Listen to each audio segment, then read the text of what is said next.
दिल्ली विधानसभा में प्रचंड जीत के बाद भारतीय जनता पार्टी में अब मुख्यमंत्री को लेकर मंथन चल रहा है। 27 साल का वनवास खत्म करने वाली बीजेपी किसके सिर पर सेहरा बांधेगी सीएम का, इसको लेकर राजनीतिक गलियारों में कई नाम चल रहे हैं। सूत्रों के मुताबिक बीजेपी किसी महिला विधायक को भी राष्ट्रीय राजधानी का अगला सीएम बना सकती है।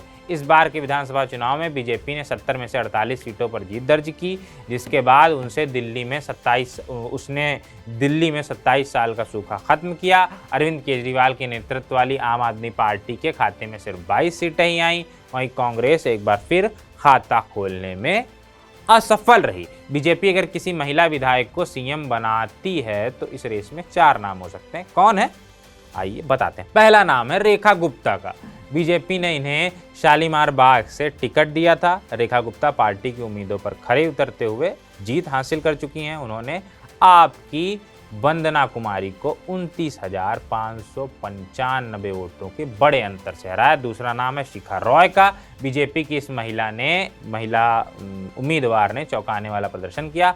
ग्रेटर कैलाश से चुनाव लड़ने वाली शिखा रॉय ने आपके दिग्गज नेता सौरभ भारद्वाज को हराया। शिखा को 49,594 वोट मिले। उन्होंने आप उम्मीदवार यानी सौरभ को 3,188 वोटों से शिकस्त दी। तीसरा नाम है यानी पूनम शर्मा का। पूनम शर्मा ने वजीरपुर सीट से जीत दर्ज की है। उन्होंने आपके राजेश गुप्ता को हराया। पूनम को 54,721 वोट मिले। बीजेपी नेता ने आपके राजेश गुप्ता को 11,425 वोटों से मात दी। अगला नाम है नीलम पहलवान का। बीजेपी ने इन्हें नजफगढ़ से टिकट दिया था। नीलम के सामने आपके तरुण कुमार थे। नीलम पहलवान को इस सीट पर 1,01,708 वोट मिले। वहीं तरुण को कितने वोट मिले, बहुत कम, 29,009 वोट। तो दिल्ली में अब तक 3 महिला सीएम रह चुकी हैं। इसमें सुषमा स्वराज हैं सबसे पहले, उसके बाद शीला दीक्षित और अभी आतिशी थी जब केजरीवाल जेल में थे। बीजेपी की ओर से सुषमा स्वराज 1998 में इस पद पर रहीं। वहीं कांग्रेस की शीला दीक्षित 1998 से 2013 तक दिल्ली की सीएम रही। आपकी आखिरी सीएम आतिशी जो रही 21 सितंबर 2024 से 9 फरवरी 2025 तक, जैसा कि हमने बताया जब अरविंद केजरीवाल लौट के आए जेल से, इस्तीफा दिया उन्होंने तब। बीजेपी नेताओं का इस पर क्या कहना है, क्योंकि लगातार प्रवेश वर्मा का नाम चल रहा है, विजेंद्र गुप्ता का भी और कई लोगों का नाम चल रहा है कि ये लोग बन सकते हैं। तो अब महिला वाला जो ये एंगल आया है, इसमें बीजेपी नेताओं का क्या कहना है। बीजेपी नेताओं के एक वर्ग ने दिल्ली के मुख्यमंत्री पद के दावेदारों को लेकर लगाई जा रही अटकलों के बीच कहा कि इस शीर्ष पद के लिए चयन पार्टी के नवनिर्वाचित विधायकों में से ही किया जाना चाहिए।